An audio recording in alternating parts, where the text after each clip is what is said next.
യോഹന്നാൻ 7-ാം അധ്യായം 1 മുതൽ 53 വരെയുള്ള വാക്യങ്ങൾ. കൂടാതെ തിന്നാൽ യേശു ഗലീലയെ ചുറ്റി സഞ്ചരിച്ചുകൊണ്ടിരുന്നു. യഹൂദർ അവനെ വധിക്കാൻ അവസരം കാത്തിരുന്നതിനാൽ യൂദായിൽ സഞ്ചരിക്കാൻ അവൻ ഇഷ്ടപ്പെട്ടില്ല.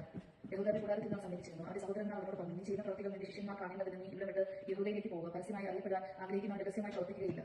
നീ ഇതെല്ലാം ചെയ്യുന്നെങ്കിൽ നിന്നെ ലോകത്തിന് വെളിപ്പെടുത്തുക. അവന്റെ സഹോദരന്മാർ പോലും അവനെ വിശ്വസിച്ചിരുന്നില്ല. യേശു പറഞ്ഞു, എന്റെ സമയം ഇതുവരെ ആയിട്ടില്ല. നിങ്ങളാകട്ടെ എപ്പോഴും അനുകൂലമായ സമയമാണല്ലോ. ലോകത്തിന് നിങ്ങളെ വെറുക്കാൻ സാധിക്കില്ല. എന്നാൽ അതിന്റെ പ്രവൃത്തികൾ തിന്മയാണെന്ന് അവൻ സാക്ഷ്യപ്പെടുത്തിയിരുന്നതിനാൽ അത് എന്നെ വെറുക്കുന്നു. നിങ്ങൾ തിരുനാളിന് പൊയ്ക്കൊള്ളുവൻ, ഞാൻ ഈ തിരുനാളിൽ പോകുന്നില്ല. എന്നാൽ എന്റെ സമയം ഇനി പൂർത്തിയായിട്ടില്ല. ഇപ്രകാരം പറഞ്ഞ ഗലീലയിൽ തന്നെ താമസിച്ചു. എന്നാൽ അവരുടെ സഹോദരന്മാർ തിരുനാളിന് പോയതിനു ശേഷം അവനും പോയി. പരസ്യമായില്ല, രഹസ്യമായി അവൻ അവിടെ വന്ന് ചോദിച്ചുകൊണ്ട് തിരുനാളിൽ യഹൂദർ അവനെ അന്വേഷിച്ചുകൊണ്ടിരുന്നു. ആളുകൾ അവനെപ്പറ്റി രഹസ്യമായി പലതും പറഞ്ഞിരുന്നു. അവനൊരു നല്ല മനുഷ്യനാണെന്ന് ചിലർ പറഞ്ഞു. അല്ല, അവൻ ജനങ്ങളെ വഴിപഴപ്പിക്കുന്നതോ എന്ന് മറ്റു ചിലരും. എങ്കിലും യഹൂദരെ ആരും അവനെപ്പറ്റി പരസ്യമായി ഒന്നും സംസാരിച്ചില്ല. യേശുവിന്റെ വിജ്ഞാനം. തിരുനാൾ പകുതിയായപ്പോൾ യേശു ദേവാലയത്തിൽ ചെന്ന് പഠിപ്പിച്ചു തുടങ്ങി.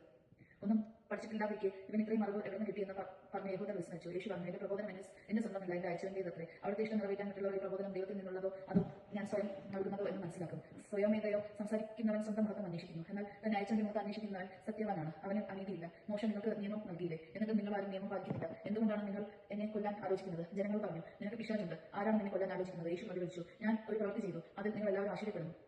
മോശ നിങ്ങൾക്ക് പരിച്ഛേദന നിയമം നൽകിയിരിക്കുന്നു. വാസ്തവത്തിൽ അത് മോശയിൽ നിന്നല്ല, പിതാക്കന്മാരിൽ നിന്നാണ്. അതനുസരിച്ച് സാബത്തിൽ ഒരുവൻ നിങ്ങൾക്ക് പരിച്ഛേദന നടത്തുന്നു. മോശയുടെ നിയമം ലഭിക്കാതിരിക്കുന്നതിന് ഒരുവൻ സാബത്ത് ദിവസം പരിച്ഛേദന സ്വീകരിക്കുന്നുവെങ്കിൽ സാബത്ത് ദിവസം ഒരു മനുഷ്യൻ ഞാൻ പൂർണ്ണമായി സുഖമാക്കിയതിനു ശേഷം നിങ്ങൾ എന്നോട് കോപിക്കുമോ? പുറമെ കാണുന്നതനുസരിച്ച് ലഭിക്കാതെ നീതിയായിരിക്കുവൻ. ഇവനാണ് ക്രിസ്തു.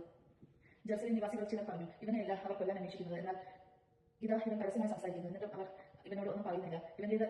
ഇവൻ തന്നെയാണ് ക്രിസ്തു എന്ന് ഒരുപക്ഷെ അധികാരികൾ എല്ലാവർക്കും അറിഞ്ഞിരിക്കുമോ? ഇവൻ എവിടെ നിന്ന് വരുന്നതെന്ന് നമുക്കറിയാം. എന്നാൽ ക്രിസ്തു വരുമ്പോൾ എവിടെ നിന്നാണ് വരുന്നതെന്ന് ആരും അറിയുകയില്ലല്ലോ. ദേവാലയത്തിൽ പഠിപ്പിച്ചുകൊണ്ടിരിക്കുമ്പോൾ യേശു ഉച്ചത്തിൽ പറഞ്ഞു, ഞാൻ ആരാണെന്നും എവിടെ നിന്ന് വരുന്നതെന്ന് നിങ്ങൾക്കറിയാം. എന്നാൽ ഞാൻ സ്വമതയോ വന്നവനല്ല, എന്നെ അയച്ചവൻ സത്യവാനാണ്. അവിടുത്തെ നിങ്ങൾക്ക് അറിഞ്ഞുകൂടാ, എനിക്ക് അവിടുത്തെ അറിയാം. എന്നാൽ ഞാൻ അവിടുത്തെ അടുക്കൽ നിന്ന് വരുന്നു. അവിടെ നിന്നാണ് എന്നെ അയച്ചത്. അവനെ ബന്ധിക്കാൻ അവർ ശ്രമിച്ചു. എന്നാൽ ആർക്കും അവനെ പിടിക്കാൻ കഴിഞ്ഞില്ല. അവന്റെ സമയം ഇനിയും വന്നിരുന്നില്ല. ജനക്കൂട്ടത്തിൽ വളരെ പേർ അവനെ വിശ്വസിച്ചു. അവർ ചോദിച്ചു, ക്രിസ്തു വരുമ്പോൾ ഇവൻ പ്രവർത്തിച്ചതിലേറെ അടയാളങ്ങൾ പ്രവർത്തിക്കുമോ? വേർപാടിനെ കുറിച്ച് ജനക്കൂട്ടം അവനെക്കുറിച്ച് പിറുപിറുക്കുന്നത് ഫരിസേയർ കേട്ടു. പുരോഹിത പ്രഭുക്കന്മാരും ഫരിസേയരും അവനെ ബന്ധിക്കാൻ സേവകരെ അയച്ചു. യേശു പറഞ്ഞു, അല്പസമയം കൂടി ഞാൻ നിങ്ങളോട് കൂടി ഉണ്ടായിരിക്കും. അതിനുശേഷം എന്നെ അയച്ചവന്റെ അടുത്തേക്ക് പോകും. നിങ്ങൾ എന്നെ അന്വേഷിക്കും, കണ്ടെത്തുകയില്ല. ഞാൻ ആയിരിക്കുന്നിടത്തേക്ക് വരാൻ നിങ്ങൾക്ക് സാധിക്കില്ല. യഹൂദർ പരസ്പരം പറഞ്ഞു, നമുക്ക് കണ്ടെത്താൻ കഴിയാത്ത വിധം എവിടേക്കാണ് അവൻ പോവുക? ഗ്രീക്കുകാരുടെ ഇടയിൽ ചിതറി പാർക്കുന്നവരുടെ അടുക്കൽ പോയി ഗ്രീക്കുകാരെ പഠിപ്പിക്കാനായിരിക്കുമോ? നിങ്ങൾ എന്നെ അന്വേഷിക്കും, കണ്ടെത്തുകയില്ല. ഞാൻ ആയിരിക്കുന്നിടത്തേക്ക് വരാൻ നിങ്ങൾക്ക് കഴിയില്ലെന്ന് അവൻ പറഞ്ഞു. ഈ വചനം എന്താണ്? ജീവജലത്തിന്റെ അരികൾ. തിരുനാളിന്റെ അവസാനത്തെ മഹാദിനത്തിൽ യേശു എഴുന്നേറ്റ് നിന്ന് ശബ്ദം ഉയർത്തി പറഞ്ഞു, ആരെങ്കിലും ദാഹിക്കുന്നുവെങ്കിൽ അവന്റെ അടുക്കൽ വന്ന് കുടിക്കട്ടെ. എന്നെ വിശ്വസിക്കുന്നവരുടെ ഹൃദയത്തിൽ നിന്ന് വിശുദ്ധ വിഹിതം പ്രസ്താവിക്കുന്നത് പോലെ ജീവന്റെ ജലത്തിന്റെ അരികൾ ഒഴുകും. അവൻ ഇത് പറഞ്ഞത് തന്നെ വിശ്വസിക്കുന്നവർ സ്വീകരിക്കാനിരിക്കുന്ന ആത്മാവിനെ പറ്റിയാണ്. അതുവരെ ആത്മാവ് നൽകപ്പെട്ടിട്ടില്ലായിരുന്നു. എന്നാൽ യേശു അതുവരെ മഹത്വീകരിക്കപ്പെട്ടിരുന്നില്ല.